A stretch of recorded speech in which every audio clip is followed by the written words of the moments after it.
नमस्कार मित्रों, मेरा नाम है आदित्य। आप देख रहे हैं एडवोकेट आदित्य यूट्यूब चैनल।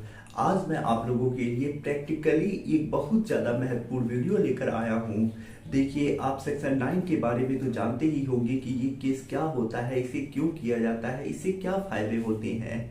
तो आज मैं आपको सेक्शन 9 के बारे में नहीं बताने वाला हूँ, बल्कि कुछ ऐसे आपको टिप्स देने वाला हूँ और कुछ ऐसी चीज़ें बताने वाला हूँ, कुछ ऐसे फैक्ट्स बताने वाला हूँ, कुछ ऐसे कथन बताने वाला हूँ जिन्हें यदि आप अपने सेक्शन 9 के केस में यूज करते हैं, आप मेरे इन टिप्स का फॉलो करते हैं, तो आपको जो सेक्शन 9 का केस होता है उसमें तो जो फायदा होता ही है रेस्टिट्यूशन ऑफ कंजुगल राइट्स का, इसके अलावा आपको अन्य कई और फायदे भी मिल सकते हैं। क्योंकि ऐसा नहीं है कि सेक्शन 9 का यूज करके सिर्फ आप अपने साथी को अपने साथ रहने के लिए आदेश करा सकती हैं, बल्कि इस मुकदमे के आधार पे आप अन्य कई फायदे भी ले सकती हैं।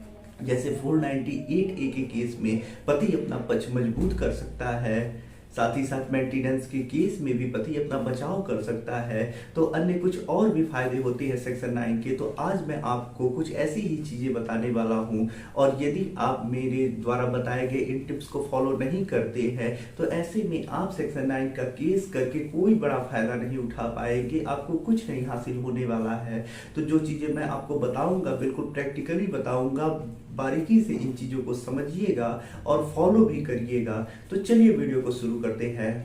तो देखिए, आज जो भी चीज़ें मैं आपको बताऊंगा, मेरी ये जो किताब है legal guide for husband in matrimonial cases, उसी का एक टॉपिक है, उसी से मैं आपको बताने वाला हूं। तो इस किताब से ही आज मैं आपको जानकारी देने वाला हूं, ताकि आप ये भी समझ सकें कि इस किताब में कौन कौन सी महत्वपूर्ण बातें हैं और कितनी ज़्यादा महत्वपूर्ण चीज़ें बताई गई हैं। तो ये देखिए, जो किताब है इसका नाम है legal guide for husband in matrimonial cases. इसमें आपको जो मैट्रिमोनियल केस होते हैं उससे संबंधित काफ़ी अच्छी जानकारी मिल जाएगी। ये किताब मेरे द्वारा ही लिखी गई है। तो यदि आप कोई भी मैट्रिमोनियल मुकदमा लड़ रहे हैं तो ऐसे में आप इस किताब को पढ़ के अपनी जानकारी बढ़ा सकते हैं, अपना पक्ष मजबूत कर सकते हैं। इसमें आपको 498A, section 9, divorce case, maintenance case, DV act या जो भी मैट्रिमोनियल केसेस होते हैं उनसे संबंधित जानकारी मिल जाएगी। इस किताब को यदि आप बाई करना चाहते हैं तो मेरा व्हाट्सएप नंबर आपको स्क्रीन पे दिखाई दे रहा होगा, उस पर मैसेज करिएगा, मैं आपको सारा डिटेल बता दूंगा। अभी सिर्फ आपको ये बता देता हूँ, किताब जो है उसका टोटल मूल्य कोरियर चार्ज के साथ 600 रुपये है। तो आप ये बाई करना चाहते हैं तो मैसेज करिएगा। तो चलिए अपने महत्वपूर्ण टॉपिक पे आते हैं। आज मैं आपको बताने वाला हूं कि सेक्शन 9 के बाद में पति के लिए ध्यान देने योग्य बातें, तो ऐसी कौन कौन सी बातें होती हैं जब सेक्शन 9 का केस लगाना होता है तो पति को ध्यान देने योग्य होती हैं। तो पहला जो चीज है, पति को यह प्रयास करना चाहिए कि वह पत्नी के द्वारा किए गए मुकदमे के पूर्व ही अपना धारा 9 का मुकदमा दायर कर दे। तो पहला चीज यही ध्यान देना है कि पहले मुकदमा लगाने का प्रयास करना है। दूसरा जो चीज है वो ये है, पति को धारा 9 का मुकदमा लगाते समय जल्दबाजी नहीं करनी चाहिए। पति को सोच समझ कर ही मुकदमा लगाना चाहिए, क्योंकि पति के द्वारा लगाए गए धारा 9 के मुकदमे के जवाब में पत्नी भी कोर्ट में पति के विरुद्ध विभिन्न मुकदमों का नोटिस ही आता है। तो पति को कोर्ट का सहारा तभी लेना चाहिए जब आपसी समझौते और बातचीत से कोई फायदा न हो रहा हो, अब मुकदमा लगाना ही एकमात्र विकल्प बचा हो, तब जाके ऐसे में मुकदमा पति को लगाना चाहिए। क्योंकि जब आप न्यायालय में एक बार चले जाते हैं तो वहां से रिश्ते बनते कम टूटते ज्यादा है। तीसरी बात जो आपको ध्यान देनी है वो ये है, पत्नी अगर अपना स्त्री धन और अन्य सामान अपने साथ लेकर गई है तो जो जो भी सामान वह लेकर गई है उन सारी चीजों को पति को अपने वाद पत्र में दर्शा देना चाहिए। क्योंकि जब पत्नी मुकदमा लगाती है तो वह लिखवाती है कि मेरा सारा स्त्री धन व सामान मेरे पति और पति के घर वाले हड़प लिए हैं। जब पति यह कह रहा होता है कि पत्नी सामान लेकर गई है और पत्नी कह रही होती है कि मेरा सारा स्त्री धन पति और पति के घर वालों ने हड़प लिया है, तो यह विवाद का विषय बन जाता है।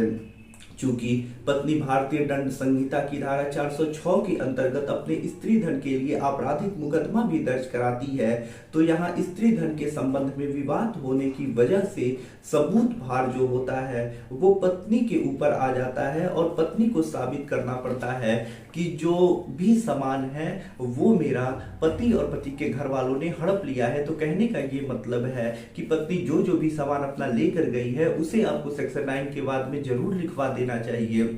इससे होता ये है कि पत्नी कह रही होती है कि पति ने हड़प लिया है, पति कह रही होती है कि पत्नी लेकर चली गई है, तो विवाद का विषय बनता है। तो ऐसे में पत्नी ने केस किया है, कह रही है कि मेरा सामान हड़प लिया गया है, तो आपराधिक मुकदमे में पत्नी को ही साबित करना पड़ेगा कि मेरा सामान पति के घर वालों ने हड़प लिया है। जो चौथी चीज महत्वपूर्ण है वो है, अगर पत्नी पति और पति के घर वालों के विरुद्ध क्रूरता करती है या व्यभिचारता में लिप्त है, तो पति को इन सब बातों का उजागर धारा 9 के बाद में जरूर कर देना चाहिए। क्योंकि यदि पति को कुछ समय बाद धारा 9 के मुकदमे को वापस लेकर या डिग्री प्राप्त होने के पश्चात विवाह विच्छेद का मुकदमा करना पड़ा, तो वह बड़ी आसानी से क्रूरता व व्यभिचारता को विस्तृत रूप में लिखकर इन्हें भी विवाह विच्छेद का आधार बना सकता है और विवाह विच्छेद के मुकदमे में अपना पक्ष मजबूत कर सकता है। तो सेक्शन 9 में आपको कुछ आरोप भी जरूर लगा देने चाहिए, जैसे क्रूएल्टी और एडल्ट्री का, अगर वास्तव में ऐसा कुछ है तो। अब देखिए, पांचवी जो बात ध्यान देने योग्य है, पति को धारा 9 के मुकदमे में यह बात स्पष्ट रूप से लिखवा देनी चाहिए कि पत्नी अंतिम बार मायके या उसे छोड़कर अलग कब हुई, क्योंकि अगर आपका साथी निरंतर 2 या 2 से अधिक वर्षों से बिना उचित कारण के ही आपसे अलग रहता है और अपने साथ रखने से आपके साथ रहने से मना करता है और आपने यह प्रयास किया है कि वो आए और आपके साथ रहे, तो ऐसे में इसे अभित्यजन कहा जाता है और यह भी विवाह विच्छेद का एक आधार होता है। जब आप धारा 9 के बाद में अलग होने का एक निश्चित तारीख लिखवाएंगे, तो उस तारीख से 2 वर्षों के बाद इससे आधार बनाकर विवाह विच्छेद का वाद अपनी पत्नी के विरुद्ध दायर कर सकते हैं। देखिए, जो छठी चीज महत्वपूर्ण होती है वो होती है, पत्नी के अलावा कुछ आरोप, जैसे परिवार टूटने की वजह सास ससुर का हाथ है, सास ससुर कहते हैं कि घर जमाई बनकर रहो आदि, इस प्रकार के आरोप पत्नी के माता पिता रिश्तेदारों के ऊपर जरूर लगा देने चाहिए। अब देखिए, जब ऐसे आरोप आप रिश्तेदारों के ऊपर लगाएंगे, पत्नी के माता पिता के ऊपर लगाएंगे, तो ऐसे में देखिए होता ये है कि जो पत्नी होती है वो अपने गवाह के तौर पे अपने माता पिता और अन्य रिश्तेदारों को, घर वालों को ही लाके शामिल करती है और उन्हीं का गवाही कराती है सेक्शन 9 के मुकदमे में 498A में।